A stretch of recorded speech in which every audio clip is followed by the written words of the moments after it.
so you can play.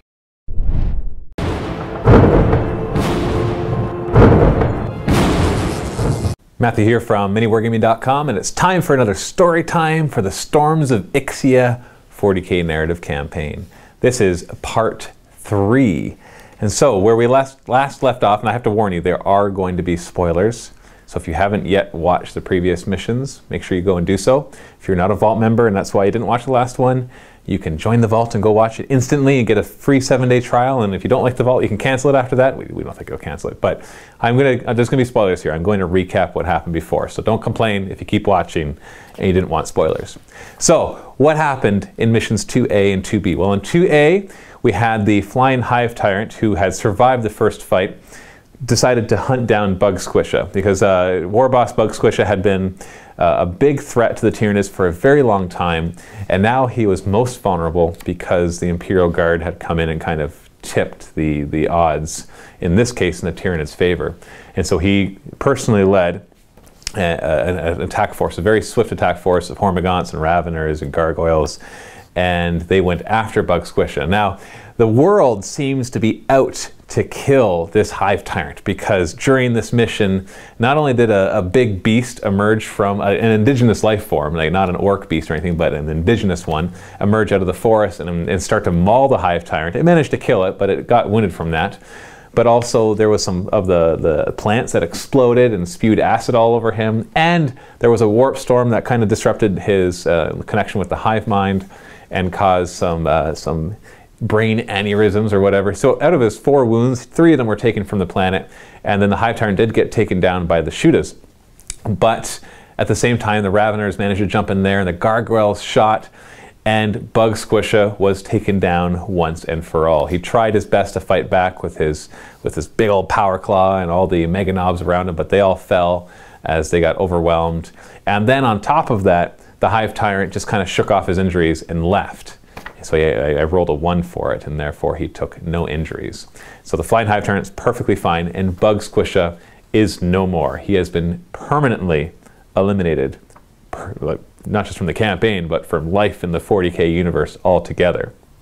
So what else is happening? Well, Captain Wison, after defeating Big Met Blitzadaka, has managed to reestablish communications with the frigate. Now, he beat the Big Mech and the Morkanaut, with the help, of course, from Appius, with the big Reaper chainsword from the Imperial Knight. But there was a bit of a cost there. First off, Appius was injured. He wasn't killed, and his knight they managed to repair it, but it had minor injuries on it.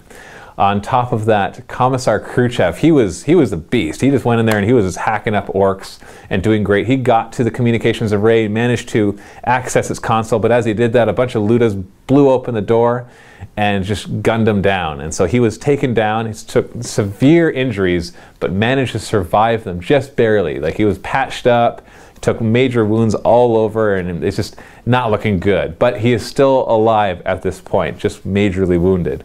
But he's still, Captain Wison is fine, but Captain Wison is more tactician, as we can see. He's more leading from the back because he's got his command squad issuing out their orders and coordinating the field. It's not necessarily a bad thing. It's not that he's cowardly or anything. It's just he's more a tactician than he is like a close combat kind of guy, as we're seeing. But they managed to establish contact once again with the frigate. Finally, they're starting to kind of get a foothold here. They even find out that in this foundry, which they now have kind of captured, even though there's only a few of them to hold this huge foundry, they do find a sensor tower that, with minor repairs from the help from the repair crew of Frigate Racia, they're able to get it back online.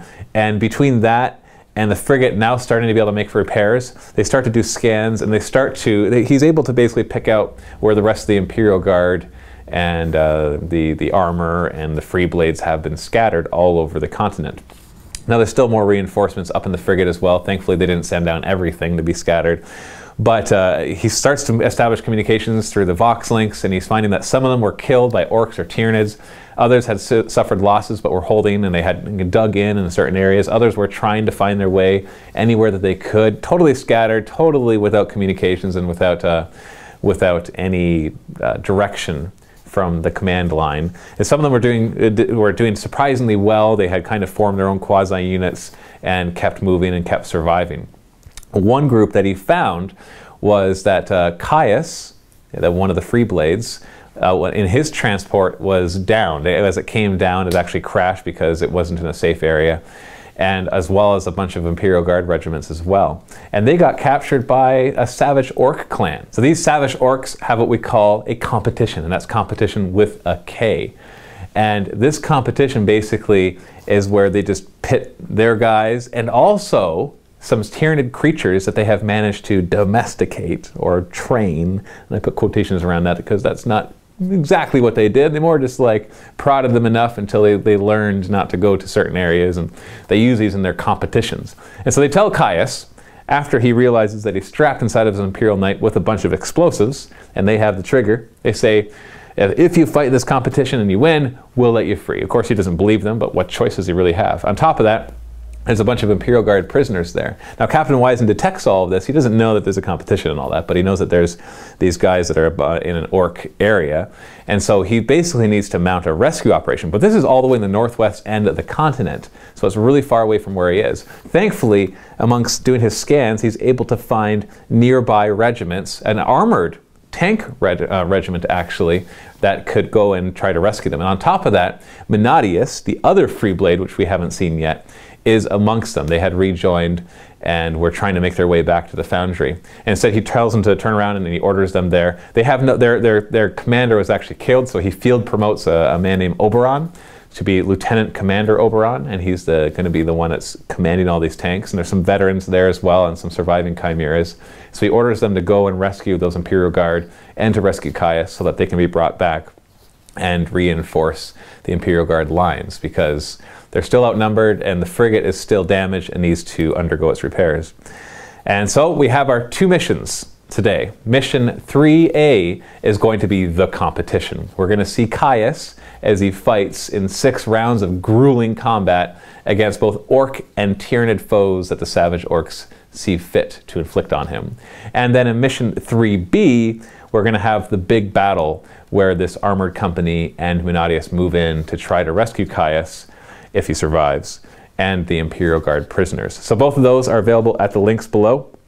So we'll have the 2 missions there. The second one, of course, is available only in the Vault. And so if you want to watch that, you do need to be a Vault member. If you're not a Vault member, you can still click it, and you can sign up for a free 7-day trial. That really supports us. It allows us to actually pay the bills and pay our employees and expand more and do more of this stuff so we can do even more campaigns. And thank you, of course, to all you who are already Vault members. So go ahead and click on the links below, and happy wargaming.